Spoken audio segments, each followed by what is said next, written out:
고난 가운데 있을 때 그것을 통해 어떻게 예수님의 제자로 더 성장할 수 있을까 생각하는 사람은 별로 없을 것입니다.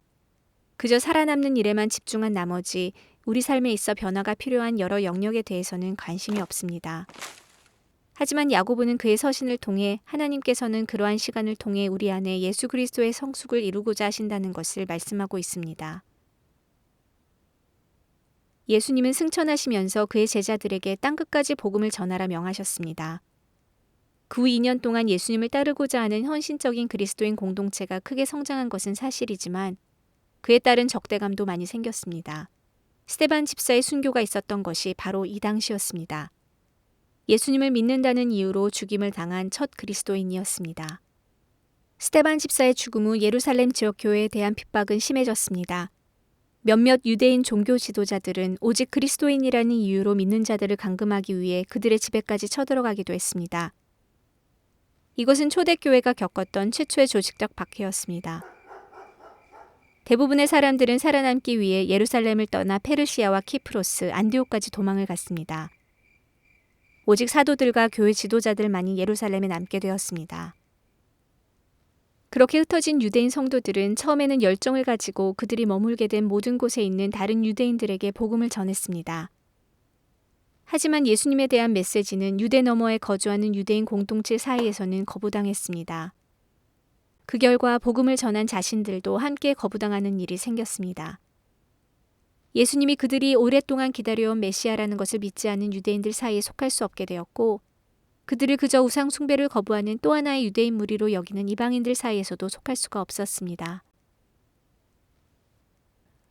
이렇게 망명의 시간이 길어질수록 유대인 그리스도인들의 마음은 점점 더 지치고 힘들어져 갔습니다. 하나님이 그들이 기대했던 방식으로 돕지 않으신다고 느꼈기 때문입니다. 그 결과 하나님에 대한 그들의 믿음과 신뢰는 떨어졌고 대신 그들의 필요와 안전을 공급해 줄 수 있을 것이라 여겨지는 부유한 사람들을 믿고 따르기 시작했습니다.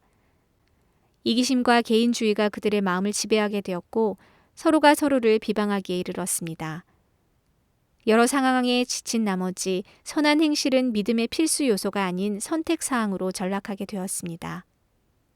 이렇게 지칠 대로 지쳐버린 그리스도인들에게는 그들을 다시 회복시킬 지혜와 격려가 필요했습니다. 그리고 마침내 그들에게 예수님의 이복 형제 야고보로부터의 서신이 전달되었습니다. 복음서를 보면 야고보가 초기에는 그의 형이 유대인 메시아라는 사실이 믿기 어려웠다고 말하고 있습니다. 야고보와 그의 가족들은 예수님의 사역을 이해하지 못했고 때로는 예수님의 정신이 온전한가 의문을 제기했을 정도였다고 합니다. 하지만 부활 이후 예수님은 야고보에게 직접 나타나셨고 이로 인해 야고보는 예수님이 그가 말씀하셨던 참 메시아임을 깨닫게 되었습니다. 그들의 대화가 어땠을지 상상이 되시나요?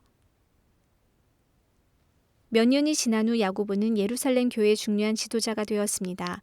그는 박해가 시작된 후에도 예루살렘에 남은 몇 안 되는 지도자들 중 한 명이기도 했습니다. 그는 예루살렘 교회를 흩어진 성도들을 돌보는 기지로 사용했습니다. 어려운 시기에 흩어져 있었던 그리스도 공동체에게 야고보는 하나의 기둥과 같은 존재였고 그의 영적인 힘과 예수님에 대한 헌신적인 믿음은 그들에게 삶의 모델이자 큰 위안이 되었습니다. 야고보가 유대 안팎에 흩어져 있었던 낙심한 성도들에게 제공했던 것이 바로 이러한 힘이었습니다. 그들의 헌신적인 랍비로서 야고보는 그들이 시련 속에서도 굳건히 서서 계속해서 성장해 나갈 수 있기를 간절히 바랬던 것입니다.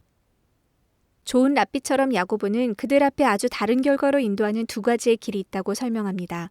그들이 지금 걸어가는 길, 즉 그들 스스로의 악한 욕망의 유혹으로 인해 결국 죽음에 이르게 되는 길을 계속해서 따라가는 것과 아니면 그 길에서 벗어나 하나님의 지혜를 힘입어 어려움 속에서도 믿음을 굳건히 하고 인내하는 가운데 생명에 이르는 길을 선택하는 것을 말씀하고 있습니다.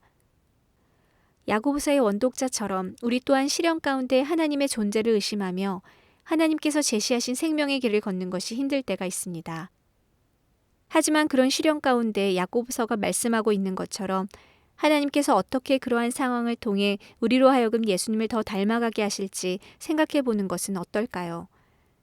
만일 우리가 믿음을 가지고 우리 자신만을 바라보기보단 우리보다 더 큰 어려움을 겪고 있는 사람들을 돌아보기 시작한다면 어떨까요? 우리는 이런 생각의 전환을 통해 성숙을 경험하게 되고 나아가 야고보서의 효과를 보게 될 것입니다. 우리는 이 비디오가 여러분이 야고보서를 더 깊이 이해하는 데 도움이 되기를 소망합니다. 비디오가 좋았다면 라이크를 눌러주시고 답글을 남겨주세요. 시청해 주셔서 감사합니다.